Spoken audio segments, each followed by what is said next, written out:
this is Chrystal Rae, and I'm your host for And Then More Love, a podcast where we explore the true meaning of existence, how to live a more meaningful life and purposeful life and loving life. So we'll get right down to it today. We're going to talk about reality. So when we talk about reality, I think one of the first things that has to be talked about is the miracle of life itself. The fact that we exist within all the odds, within all the possibilities, here we are. And by the way, that's against the odds. Here we are. And the very fact that you exist is proof of the existence of a creative God force, whatever you'd like to call that, whether it's Jesus, Buddha, Krishna, or if you're like me, you just want to call it love, which I define as the pure light of undifferentiated consciousness. So the fact that we exist and that we are in this reality that we know, and the three-dimensional reality of structure and form, is a miracle in and of itself. The opposite of that would be non-existence. So the greatest miracle or the greatest gift to each soul is to simply exist. So sometimes I've thought about this, like what would have happened had I just not existed, or someone that I love had not existed, even an animal or an ant.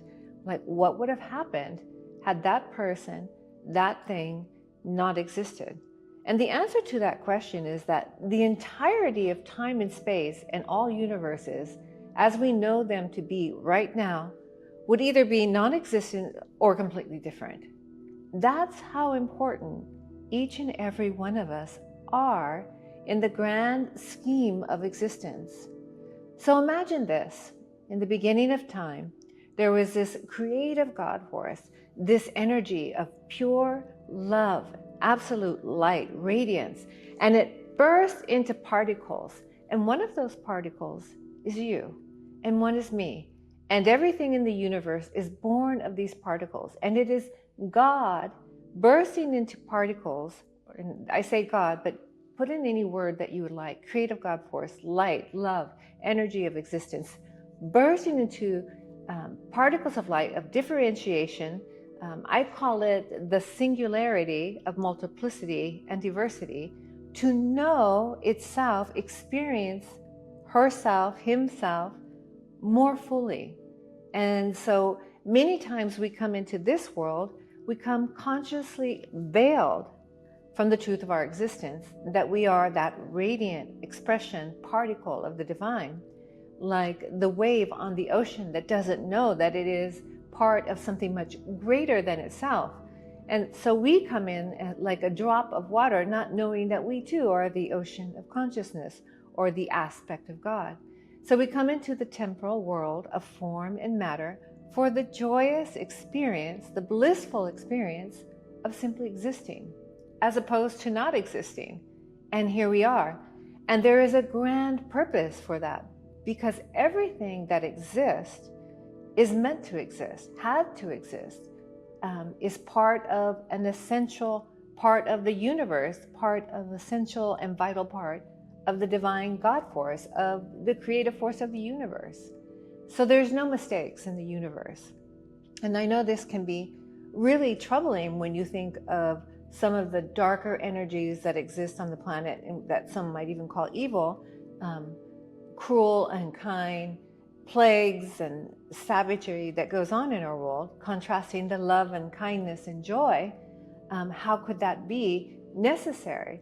But in a divine dance of light and shadow, we unveil the truth of our existence, which, by the way, is love, which is light, which is God manifest as us, through us, and for us, for the joy of the experience, and to know ourselves more fully in a visceral experience of form and structure, and yes, in a veiled experience.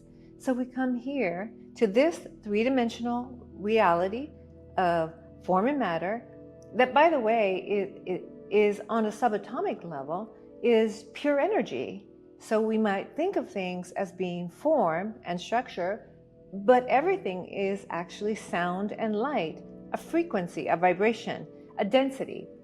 And so we have this experience of form and matter for the joyful experience of uncovering the truth of love in deeper and ever evolving ways.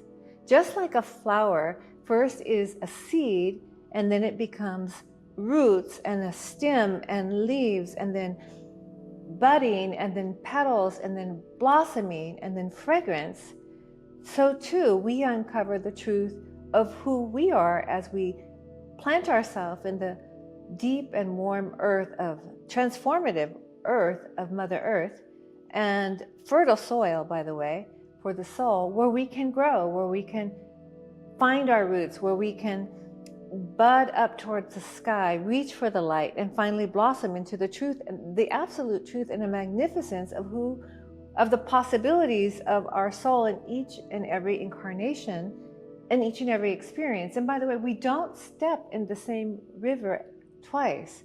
Every new experience, even every time that you come home to the same home, to the same couch, to the same people, you are somebody new, as are they, as is the house, as is the couch, because time and space have affected the environment and your presence within it.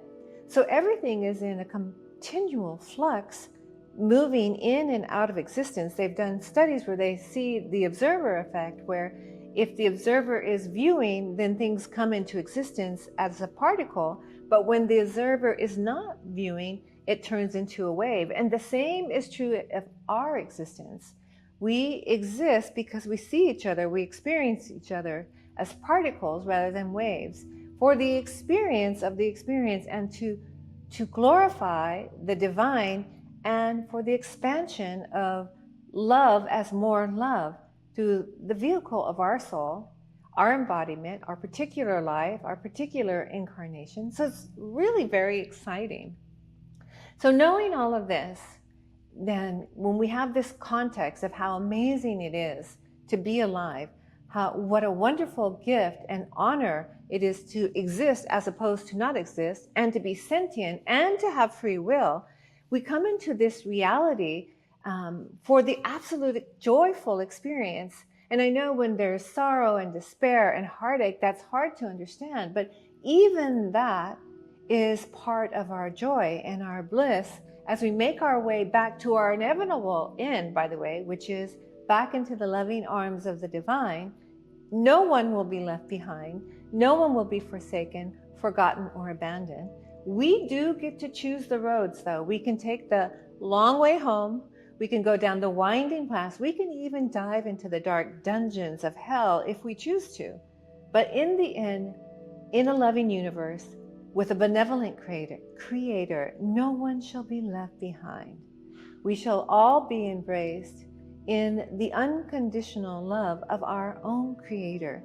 And we will recognize that we are part of all that exists. In other words, we are part of God.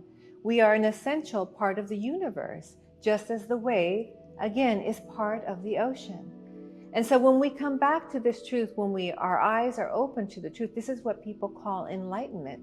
But I call this remembrance, to remember who you really are, a beloved child of God, an important and necessary and vital part of the universe, a particle of light, a singular entity that had to exist because that which is most beautiful is always coming into existence. And by the way, that means you. You are the most beautiful expression of you that could possibly exist in the universe. Nothing else and no one else could take your place. Without you, nothing else would exist. You are that important, and you are that loved. You are loved beyond all concept of love. The very fact that you exist is proof of this. And the reality that you exist in right now, the world that you perceive, is based on your energetic frequency. In other words, what you are aligned with. With this knowledge, and we talked a lot about this in our last podcast on choice, with this knowledge, you have the power to change your timelines at any time you want. With this knowledge that this reality is partly your creation. I mean, we do come in with predispositions and certain limitations and gifts. Just as a Beethoven comes in with the musical abilities, we may come in with some certain abilities of our soul, or frailties or handicaps for the benefit of our soul and for the benefit of all. Because as we heal and as we are empowered, as we grow, the entire universe, again, the ocean is never disconnected from the wave, and there is a multitude of waves on the ocean. So each wave affects the rhythm of the ocean, the growth of the ocean, the inevitable destiny of the ocean. And that's how important we are. So it's a very exciting thing to talk about reality when we move outside of the mundane and realize the profound experience of being alive, the profound experience of being alive. What a glorious gift it is to our soul. So I hope that this excites you as much as it does me, that very possibility that you exist and the opportunity that you have to be a radiant light and leave a legacy of love in the way that only you can in this particular life. And I hope with this that you know that we are all doing the best that we can in every moment, and that you're a little gentler and kinder to your soul. I mean, some of us come in with some really heavy burdens to make a really big impact on the world and to really impact our own soul and the divinity of all things. So as my brother, as my mother, as my sister, as my friend, as my boss, as the stranger on the street, I just want to say as I close this podcast today, I'm so grateful that you exist, that you were born. I see the light in you, and I know the truth of your existence, and I hope that you can see it through my eyes. I love you very much, and I'll see you soon. I hope you enjoyed this, and if you did, please subscribe to this podcast because it really helps us to grow. I love you very much. I'll see you soon. Bye-bye.